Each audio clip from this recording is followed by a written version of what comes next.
نظام حکومت، نظام معیشت، نظام زندگی، قومی نظام، اس کے تذکرے، اس کے سوچ و بچار، اہل دانش، اہل فکر اس کے لیے سر جوڑ کر بیٹھنا، اس دنیا کا آج معمول چلا آ رہا ہے۔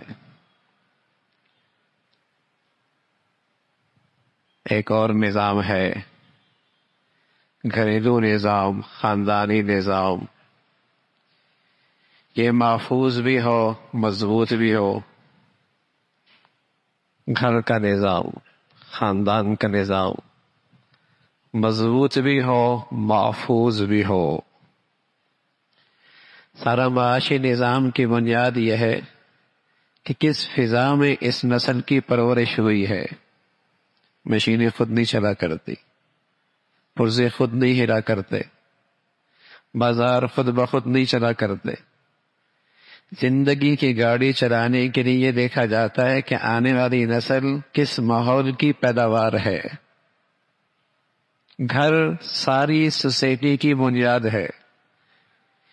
گھریلو نظام، خاندانی نظام کسی قوم کی آئندہ تصویر کی نشاندہی کیا کرتا ہے کہ یہ قوم کیسی بنے گی آگے۔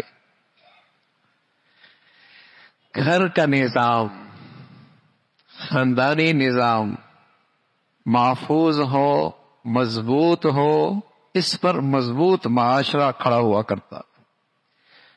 یہ مضبوط سوسائٹی کی بنیاد ہے، یہ ایک اچھی نسل کی پیداوار کی بنیاد ہے۔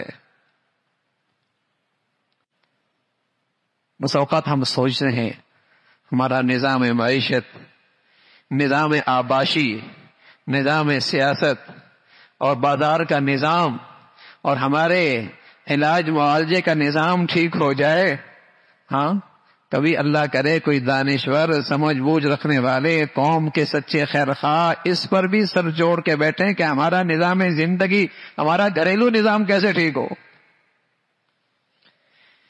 کس مصیبت کی طرف جا رہا ہے۔ اگر آپ عدالتوں کا رخ کیجئے تو 100 میں سے 98 کیسز ہیں طلاق اور خلا کے۔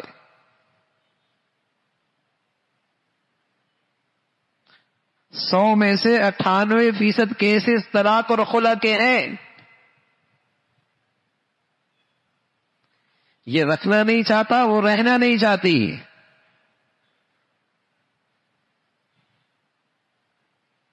کون سے یہاں منصوبے کامیاب ہونے ہیں؟ جب ایسی تخریبی ماحول سے آنے والی نسل کی پیداوار ہوگی تو بتائیے وہ کسی بھی منصوبے کو کیا تعمیر کر سکتا ہے؟ اس نے قوم کی کیا تعمیر کرنی؟ جس کی پوری زندگی اپنی ٹوٹ پھوٹ کے شکار ہو اور اس کی پیداوار ہی ایسے ماحول سے ہوئی ہو، اس نے کیا تعمیر کرنی؟ تو نظام زندگی، گھر کا نظام، خاندان کا نظام مضبوط ہو، محفوظ ہو، مضبوط ہو، محفوظ ہو۔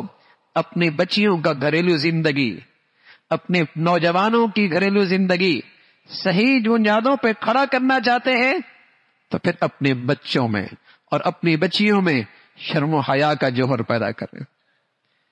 پھر مردوں میں، نوجوانوں میں نرمی، شفقت، خیر خواہی یہ خلق پیدا کریں، اور اپنی بیٹیوں کو جب گھروں سے رخصت کریں تو یہ ان کے دل و دماغ میں بٹھا دے کہ تیری سب سے بڑی خوبی کیا ہے؟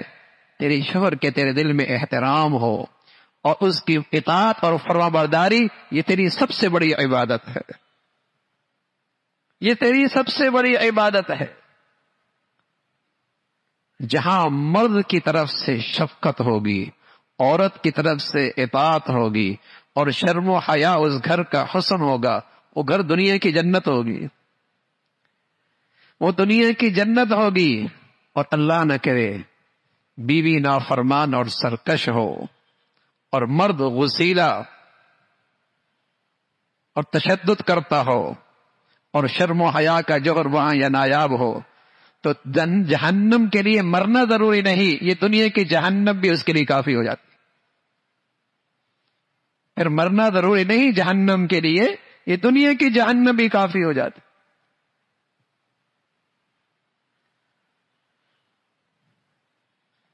گھریلو نظام ٹھیک ہو جائے، خاندانی نظام ٹھیک ہو جائے، اللہ کے نبی صلی اللہ علیہ وسلم نے یہ خوبصورت بنیادیں بتائی ہیں، یہ اخلاق بتائے ہیں کہ اپنے گھروں میں مردوں کی خوبی ہے نرمی سے، اخلاق سے، لطف سے پیش آئیں، اور عورتوں میں فرما برداری اور اطاعت ہو، اور شرم و حیا اس گھر کا حسن ہو۔ اللہ رب العزت ایسی مبارک زندگیاں نصیب فرما دے۔